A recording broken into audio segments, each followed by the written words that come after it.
carnet de campagne, Philippe Bertrand. Patrick Card, bonjour. Bonjour, Bertrand. Patrick, directeur bénévole de l'association La Boîte à Outils. J'insiste, bénévole, parce que vous faites un travail de professionnel, mais en bénévole. C'est pas parce que vous avez un statut associatif, c'est parce que vous avez des moyens, que vous investissez surtout sur les ateliers créatifs que vous réalisez chaque année.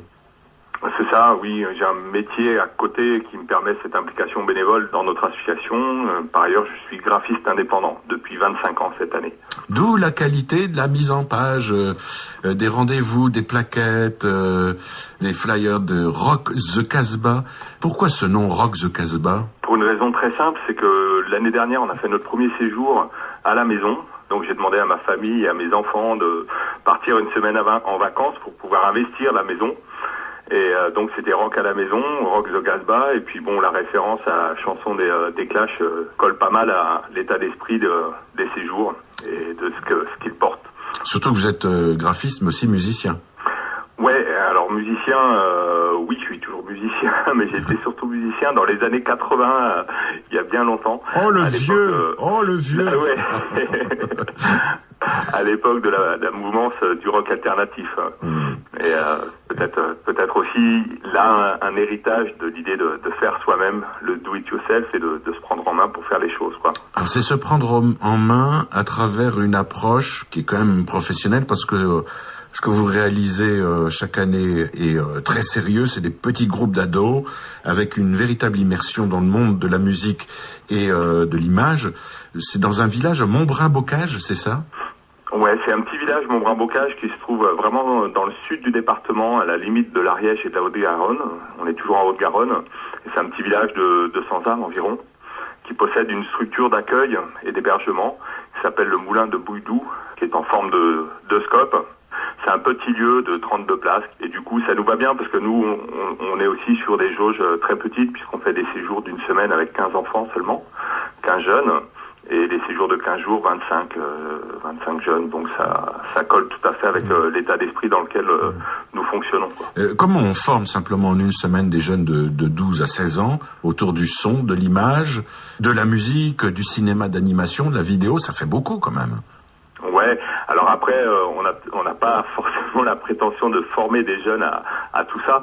L'objectif premier de ces séjours, c'est de leur faire découvrir le plaisir de faire ensemble, de jouer ensemble de la musique, d'additionner les savoirs de chacun pour les mettre au service d'un résultat collectif.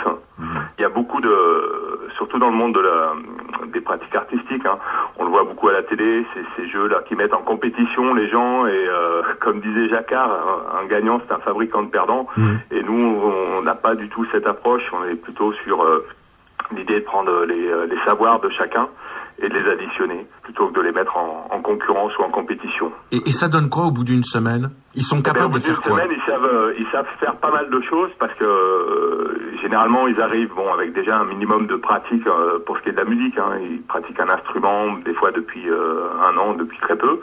Et dès le premier jour pratiquement, on les fait jouer ensemble. Et puis rapidement ça tourne, quoi. Les gens s'écoutent, apprennent à s'écouter, c'est pas évident au départ. Et assez rapidement on a des choses qui sonnent, il y a du groove et c'est quelque chose d'assez génial, quoi. Et la même chose pour l'image, quoi. Par exemple, on arrive à approcher différentes techniques d'animation, de les expérimenter, quoi, pour essayer de les dominer un peu et devenir non plus consommateur juste d'images, mais producteur, quoi. Ouais, moi ce que j'aime bien, c'est le fait de le faire sans prétention, parce que ça pourrait devenir une structure lourde, professionnelle, faisant des ateliers permanents, par exemple, ou des formations permanentes. Là, on se retrouve dans un espace rural. On est comme à la maison. Il n'y a pas beaucoup d'enfants, donc autrement dit, la formation est encore plus pertinente et percutante. Puis en parallèle, il y a plein de choses. Moi, vous nous avez envoyé les réalisations graphiques. Donc ça, c'est signé Patrick Card parce qu'il fait un bon boulot. Par exemple, un vélo citoyen. Ouais, un vélo citoyen. Moi, c'était le premier projet qui a un peu soudé l'association au départ avec ce projet sur un projet d'image autour du vélo, un projet militant. Et d'ailleurs, ça semait un peu la confusion parce qu'on a été repéré comme une association militante vélo, ce qui nous pose aucun problème d'ailleurs. On est tous individuellement, mais c'est pas l'objet de notre association. Oui.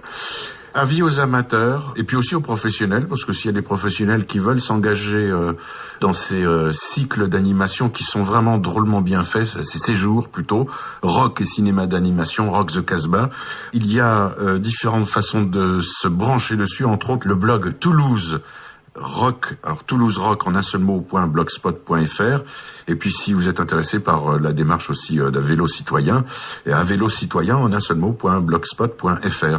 Voilà pour les quelques informations qui vont s'afficher à notre page carnet de campagne.